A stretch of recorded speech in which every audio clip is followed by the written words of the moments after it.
அல்லேலூயா. ஆண்டவருடைய நாமம் மகிமைப்படுவதாக. பரலோக பிதாவே, இந்த வேளையிலும் நீர் எங்களோடு ஆசீர்வாடும்படி ஜெபிக்கிறோம். அப்பா, உம்முடைய நாமத்தை உயர்த்துகிறோம். ஆண்டவரே, நாங்கள் அப்பா நீர் தொடர்ந்து உம்முடைய கிருபையை எங்கள் மத்தியில் ஊற்றும். ஆண்டவரே, அப்பா உமக்கு ஸ்தோத்திரம். இந்த வேத வாசிப்பு நிகழ்ச்சி எங்களுக்கு ஆசீர்வதித்து தாரும். உம்முடைய நாமம் ஆண்டவரே உமக்கு ஸ்தோத்திரப்பா, உமக்கு ஸ்தோத்திரம். கர்த்தர் நீர் இந்த வேத வாசிப்பு நிகழ்ச்சியின் மூலமாக நீர் எங்களோடு அசைவாட வேண்டும் என்று உம்மை நோக்கி பார்க்கிறோம். அப்பா இயேசுப்பா, உமக்கு ஸ்தோத்திரம். இயேசுவே, உமக்கு ஸ்தோத்திரம். ஒவ்வொரு வார்த்தையும் எங்களுக்குள்ளே கிரியை செய்ய கர்த்தர் உதவி செய்யும்படி நோக்கி பார்க்குறோம். எப்பா நன்றி ஆண்டவரே. ஏதோ நாங்கள் கடமைக்கு வாசிக்கிறதா இல்லாதபடி இந்த வாசிக்கிற ஒவ்வொரு வார்த்தையும் எங்களுக்கு பயனுள்ளதாக இருக்க உதவி செய்யுங்கள். இயேசு கிறிஸ்துவின் நாமத்தில் வேண்டுதல் செய்கிறோம் எங்கள் அன்பின் பிதாவே, ஆமென். அன்பு நேயர்களே, இன்றைக்கு நாம் வாசிக்க வேண்டிய வேத பகுதி எண்ணாகமத்தின் புத்தகம் 19ஆம் அதிகாரம். எண்ணாகமம் 19ஆம் அதிகாரம். கர்த்தர் மோசேயும் ஆரோனையும் நோக்கி கற்பித்த நியாயப்பிரமாணமாவது பழுதற்றதும் ஊனமில்லாததும் நுகத்தடிக்கு உட்படாததுமாகிய சிவப்பான ஒரு கிடாரியை உன்னிடத்தில் கொண்டு வரும்படி இஸ்ரவேல் புத்திரருக்கு சொல்லுங்கள். அதை எலியாசர் என்னும் ஆசாரியனிடத்தில் ஒப்புக்கொடுங்கள். அவன் அதை பாளையத்துக்கு வெளியே கொண்டு போக கடவன். அங்கே அது அவனுக்கு முன்பாக கொல்லப்பட கடவுது. அப்பொழுது ஆசாரியனாகிய எலியாசர் தன் விரலினால் அதன் இரத்தத்தில் கொஞ்சம் எடுத்து ஆசரிப்பு கூடாரத்திற்கு எதிராக 7 தரம் தெளிக்கப்பட கடவன். பின்பு கிடாரியை அவன் கண்களுக்கு முன்பாக ஒருவன் சுட்டரிக்க வேண்டும். அதன் தோலும் அதன் மாம்சமும் அதன் இரத்தமும் அதன் சாணியும் சுட்டரிக்கப்பட வேண்டும். அப்பொழுது ஆசாரியன் கேதுரு கட்டையும் ஈசோப்பையும் சிவப்பு நூலையும் எடுத்து கிடாரி எரிக்கப்படுகிற நெருப்பின் நடுவிலே போட கடவன். பின்பு ஆசாரியன் தன் வஸ்திரங்களை தோய்த்து ஜலத்திலே ஸ்நானம் பண்ணி அதன் பின்பு பாளையத்தில் பிரவேசிக்க கடவன். ஆசாரியன் சாயங்காலம் மட்டும் தீட்டுப்பட்டிருப்பான். அதை சுட்டரித்தவனும் தன் வஸ்திரங்களை ஜலத்தில் தோய்த்து ஜலத்திலே ஸ்நானம் பண்ணி சாயங்காலம் மட்டும் தீட்டுப்பட்டிருப்பான். சுத்தமாயிருக்கிற ஒருவன் அந்த கிடாரியின் சாம்பலை வாரிக்கொண்டு பாளையத்துக்கு புறம்பே சுத்தமான ஒரு இடத்திலே கொட்டி வைக்க கடவன். அது இஸ்ரவேலின் புத்திரன் சபைக்காக தீட்டு கழிக்கும் ஜலத்துக்கென்று காத்து வைக்கப்பட வேண்டும். அது பாவத்தை பரிகரிக்கும். கிடாரியின் சாம்பலை வாரினவன் தன் வஸ்திரங்களை துவைக்க கடவன். அவன் சாயங்காலம் மட்டும் தீட்டுப்பட்டிருப்பான். இது இஸ்ரவேல் புத்திரருக்கும் அவர்கள் நடுவே தங்குகிற அந்நியனுக்கும் நித்திய கட்டளையாக இருப்பதாக. செத்துப்போனுடைய பிரேதத்தை தொட்டவன் 7 நாள் தீட்டுப்பட்டிருப்பான். அவன் 3ஆம் நாளிலும் 7ஆம் நாளிலும் தீட்டு கழிக்கும் ஜலத்தினால் தன்னை சுத்திகரிக்க கடவன். அப்பொழுது சுத்தமான 3ஆம் நாளிலும் 7ஆம் நாளிலும் தன்னை சுத்திகரிக்காமல் இருப்பனாகில் சுத்தமாகான். செத்தவனுடைய பிரேதத்தை தொட்டும் தன்னை சுத்திகரித்து கொள்ளாதவன் கர்த்தரின் வாசலத்தை தீட்டுப்படுத்துகிறான்.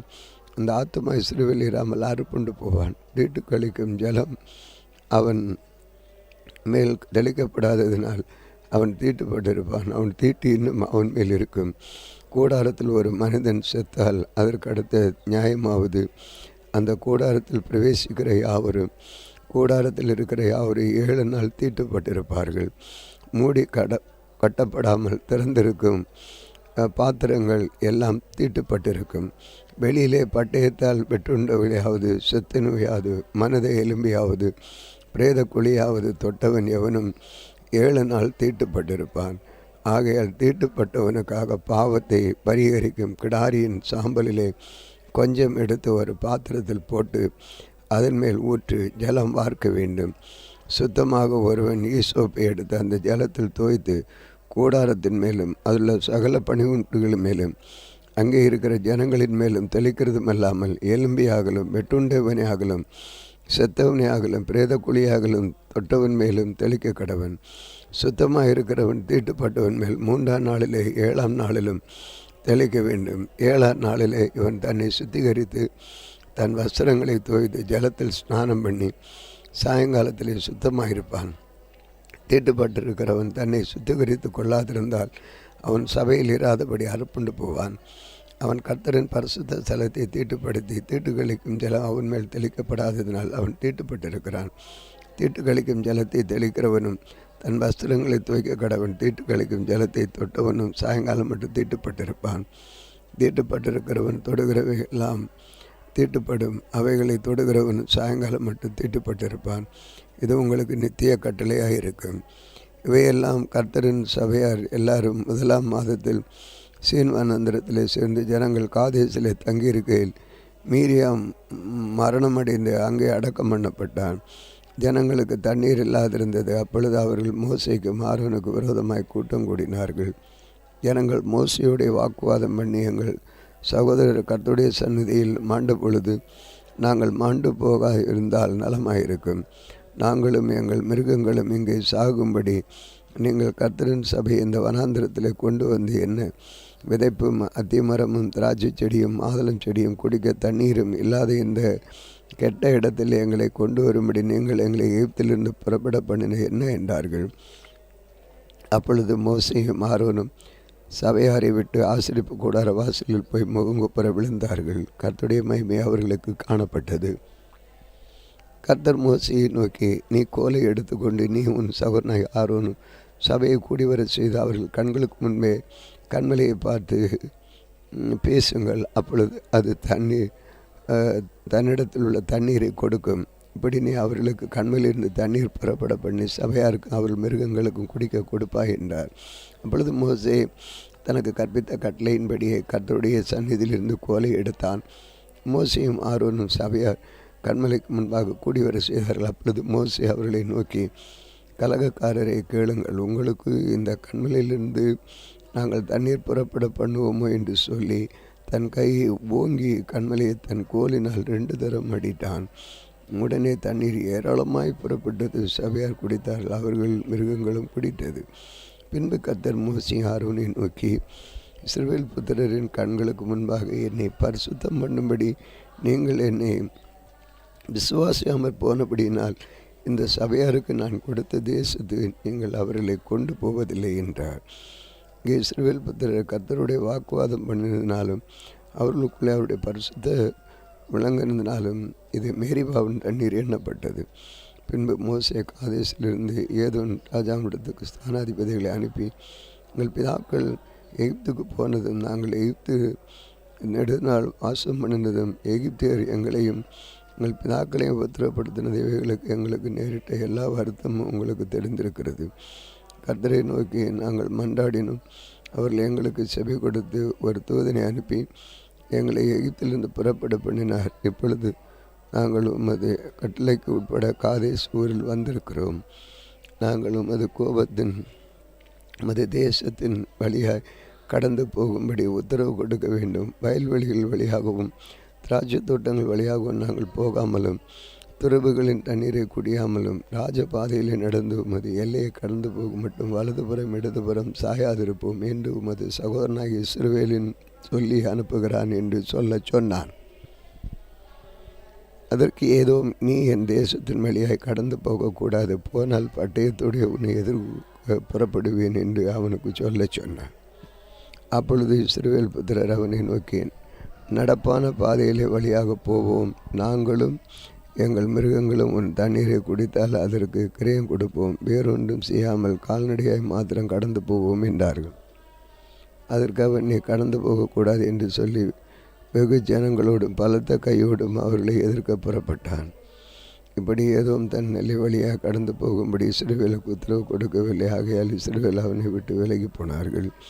இஸ்ரவேல் புத்திரான சபையார் எல்லாரும் காதேசை விட்டு பிரயாணப்பட்டு ஓர் என்னும் மலைக்கு போனார்கள்.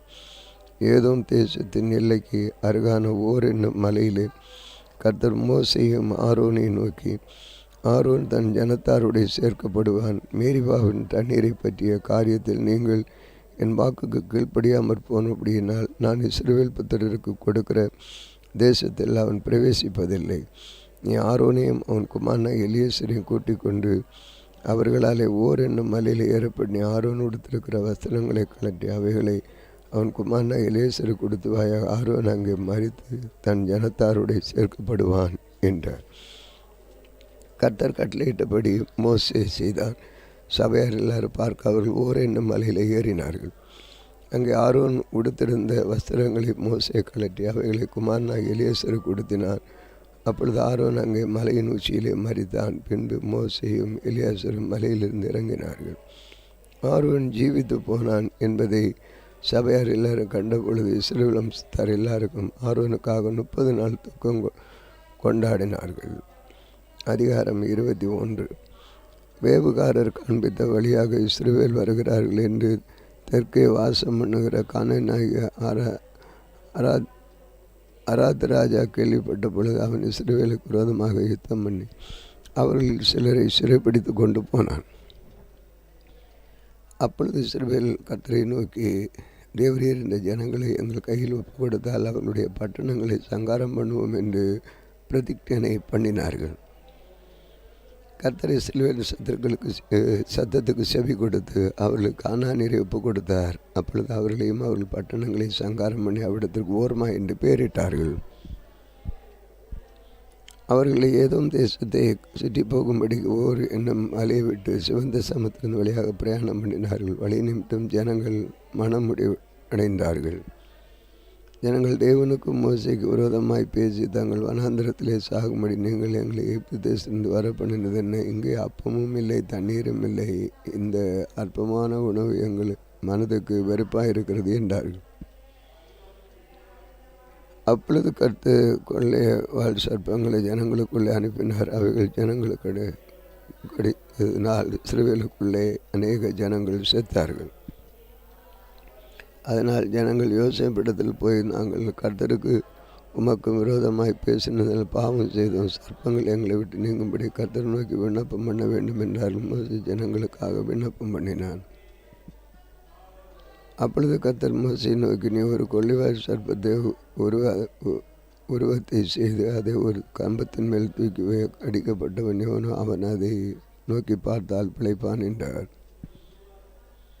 அப்படியே மோசே ஒரு வெண்கல சர்ப்பத்தை உண்டாக்கி அதை ஒரு கம்பத்தில் தூக்கி வைத்தான். சர்ப்பம் ஒருவனை கடித்த பொழுது அவன் அந்த வெண்கல சர்ப்பத்தை நோக்கி பார்த்து பிழைப்பான். இஸ்ரவேல் புத்திரர் பிரயாணப்பட்டு போய் ஓபோத்தில் பாளையம் இறங்கினார்கள். ஓபோத்திலிருந்து பிரயாணம் பண்ணி சூரியோதயத்திற்கு நேராக மோவாப்புக்கு எதிரான வனாந்திரத்தில் உள்ள அபாரியமீன் மேடுகளில் பாளையம் இறங்கினார்கள். அங்கே இருந்து பிரயாணப்பட்டு போய் சாரத் பள்ளத்தாக்கிலே பாளையம் இறங்கினார்கள். அங்கே இருந்து பிரயாணப்பட்டு போய் எமோரியரின் நிலையிலிருந்து வருகிறதான வனாந்திரத்தில் ஓடுகிறதுமான அர்னோன் நாட்டுக்கு புறம் பாளையம் இறங்கினார்கள். அந்த அர்னோன் மோவாப்புக்கும் எமோரியருக்கு நடுவே இருக்கிற மோவாப்பின் எல்லை. அதனால் சுப்பாவில் உள்ள வாகையும் ஆர்னோனின் ஆட்டுக்கால்களும் ஆர் என்னும் ஸ்தலத்துக்கு பாயும் நீரோடையும் மோவாபின் எல்லையாக சார்ந்திருக்கிறது என்றும் வானம் கர்த்தருடைய யுத்த புத்தகத்தில் எழுதியிருக்கிறது. அங்கே இருந்து பேயோருக்கு போனார்கள். ஜனங்களை கூடி வர செய்து அவர்களுக்கு தண்ணீர் கொடுப்பேன் என்று கர்த்தர் மோசேக்கு சொன்ன ஊற்று இருக்கிற இடம் அதுதான். அப்பொழுது இஸ்ரவேல் பாடின பாட்டாவது, ஊற்று தண்ணீரே பொங்கி வா, அதை குறித்து பாடுவோம் வாருங்கள். நியாயப்பிரமாணங்களின் ஏவுதலினால் அதிபதிகள் கிணற்றை தோண்டினார்கள். ஜனத்தின் மேன்மக்கள் தங்கள் தண்டாயுதங்களை கொண்டிருந்தார்கள் என்று பாடினார்கள். அந்த வனாந்தரத்தில் இருந்த மத்தனாவிலிருந்து வந்த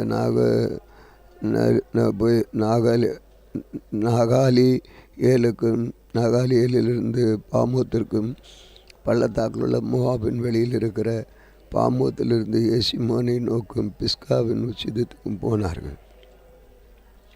அப்பொழுது இஸ்ரவேல் எமோரியரின் ராஜாவாகிய சீகோனிடத்தில் ஸ்தானாதிபதிகளை அனுப்பி, தேசத்தின் வழியாக கடந்து போகும்படி உத்தரவு கொடுக்க வேண்டும். நாங்கள் வயல்களிலே திராட்சை தோட்டங்களினால் போகாமலும் துறவுகள் தண்ணீர் குடியாமலும் அது எல்லையை கடந்து போகும்படி ராஜபாதையில் நடப்போம் என்று சொன்னார்கள். சீகோன் தன் எல்லை வழியாக கடந்து போக இஸ்ரவேலுக்கு உத்தரவு கொடாமல் தன் ஜனங்கள் எல்லாரையும் கூட்டிக் கொண்டு இஸ்ரவேலுக்கு விரோதமாக வனாந்திரத்திலே புறப்பட்டு யாகாசுக்கு வந்து இஸ்ரவேலோடு யுத்தம் பண்ணினான். இஸ்ரவேலர் அவனை பட்டயக்கருக்கினால் வெட்டி அர்னோன் தொடங்கி அம்மோன் புத்திரன் தேசத்தை சார்ந்து யாப்போக்கு வரைக்கும் உள்ள அவனுடைய தேசத்தை கட்டி கொண்டார்கள். அம்மோன் புத்திரன் எல்லை அரணிப்பானவளாக இருந்தது. இஸ்ரவேல் அந்த பட்டணங்கள் யாவையும் பிடித்து எஸ்போனிலே அதை சார்ந்த எல்லா கிராமங்களிலும் எமோருடைய எல்லா பட்டணங்களிலும் குடியிருந்தார்கள். எஸ்போனானது எமோரியின் ராஜாவாகிய சீகோனின் பட்டணம் இருந்து அவன் மோபியரின் முந்தின ராஜாவுக்கு விரோதமாக யுத்தம் பண்ணி ஆர்னோன் வரைக்கும் இருந்து அவன் தேசத்தை எல்லாம் அவன் கையிலிருந்து பறித்து கொண்டான்.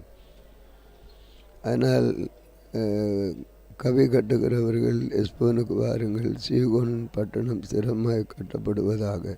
எஸ்போனிலிருந்து அக்னியும் சீகோனுடைய பட்டணத்திலிருந்து ஜீவாலையும் புறப்பட்டு மோவுடைய ஆறு என்னும் ஊரையும் அர்னோனுடைய மேடுகளில்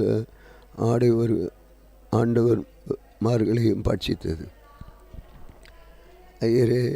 ஐயோ மோவாபே, கேமோஸ் தேவனின் ஜனமே, நீ நாசமானாய். தப்பி ஓடின தன் குமாரையும் தன் குமார்த்திகளையும் எமோரின் ராஜாவாகிய சீகோனுக்கு சிறைகளாக ஒப்பு கொடுத்தான்.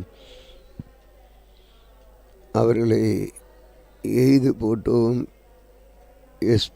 எஸ்போன் பட்டணம் தீபோன் ஊர் வரைக்கும் நாசமாயிட்டு மேதாபாவுக்கு சமீபமான நோப்பா பட்டணம் வரையும் அவர்களை பாழாக்கணும் என்று பாடினார்கள். சிறபெல்லர் இப்படியே மோரியன் தேசத்தில் குடியிருந்தார்கள். பின்பு மோசே ஆசீர் பட்டணத்திற்கு வேவு பார்க்கிறவர்களை அனுப்பினான். அவர்களை அதை சேர்ந்த கிராமங்களை கட்டி கொண்டு அங்கே இருந்த மோரியரை துரத்தி விட்டார்கள். பின்பு பாசானுக்கு போகிற வழியாக திருப்பி விடப்பட்டார்கள். அப்பொழுது பாசான் ராஜாவாகி ஓர் என்னும் தன் சமஸ்த ஜனங்களோடும் அவர்களை எதிர்த்து யுத்தம் பண்ணும்படிக்கு எத்திரேவுக்கு புறப்பட்டு வந்தான். கர்த்தர் மோசேயை நோக்கி, நீ அவனுக்கு பயப்பட வேண்டாம், அவன் ஜனங்கள் எல்லாரையும் அவன் தேசத்தை அவன் கையில் ஒப்பு கொடுத்தேன். எஸ்போனின் வசமாக இருக்கிற எமோரின் ராஜாவாகிய சீகோனுக்கு நீ செய்தபடியே இவனுக்கும் செய்ய கடவாய் என்றார். அப்படியே ஒருவரும் உயிருடன் மீதியாயிராதபடி அவனையும் அவன் குமாரையும் அவனுடைய சகல ஜனங்களையும் வெட்டி போட்டு அவன் தேசத்தை கட்டி கொண்டார்கள். ஆம், வாசிக்க வேண்டிய வேத பகுதி வாசித்து முடிந்து ஜெபிப்போம். மகா கிருபை இறக்கம் நிறைந்த எங்கள் அன்பின் இயேசுவே, இந்த நாளில் இந்த வேத வாசிப்பு நிகழ்ச்சியை நீர் எங்களுக்கு தந்தபடியால் உமக்கு ஸ்தோத்திரம். ஆண்டவர், நீர் தொடர்ந்து எங்களுடைய நீர் வாசம் பண்ணும். சுகம் பலன் ஆரோக்கியத்தை காணும். பரீட்சை எழுதுகிற பிள்ளைகளுக்கு தேர்வு எழுதுறதுக்கு தானே பலனை கிருபை நினைத்தார். மக்கை மைமுண்டாடி இயேசு நாமத்தில் வேண்டிக் கொள்கிறோம் பிதாவே, ஆமென். இந்த நாளிலும் எங்களுக்கு விரோதமாய் கிரியை செய்கிற சகல அந்தகார வல்லமையின் ஆவிகளையும் இயேசு நாமத்தில் கடிந்து கட்டுகிறோம், ஆமென்.